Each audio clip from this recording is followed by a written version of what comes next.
জমি নিয়ে বিরোধ, মাগুরায় চাচার হাতে খুন হয়েছেন ভাতিজা। হ্যাঁ দর্শক, শুনতে অবাক লাগলেও কিন্তু ঘটনাটি ঘটেছে। এ সম্পর্কে বিস্তারিত থাকছে আজকের প্রতিবেদনে। বিস্তারিত জানতে ভিডিওটি না টেনে সম্পূর্ণ দেখুন। মাগুরা সদর উপজেলার ডংহরি সিংড়া গ্রামে শনিবার ৫ নভেম্বর মহিবুল্লাহ খান নামে এক যুবক তার চাচার হাতে খুন হয়েছেন।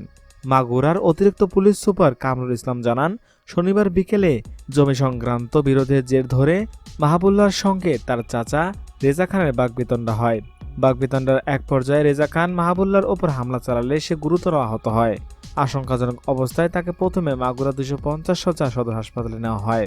পরে অবস্থার অবনতি হলে উন্নত চিকিৎসার জন্য ঢাকা নেওয়ার পথে রাত 9টার দিকে অ্যাম্বুলেন্সের মধ্যে সে মারা যায়। নিহত মহিবুল্লাহ ডহর সিংড়া গ্রামের রবিউল খানের ছেলে। ঘটনার পর থেকে রেজা খান পলাতক রয়েছে। পুলিশ তাকে গ্রেপ্তারের চেষ্টা করছে। দর্শক, জমির জন্য চাচার হাতে ভাতিজা খুন হয়েছে। এই চাচার আপনারা কি শাস্তি আশা করছেন? জানতে চাই আপনাদের মূল্যবান মতামত। এখনকার মতো এখানেই শেষ। পরবর্তী আপডেট নিউজ পেতে চ্যানেলটিকে সাবস্ক্রাইব করে আমাদের পাশেই থাকুন। ধন্যবাদ সবাইকে।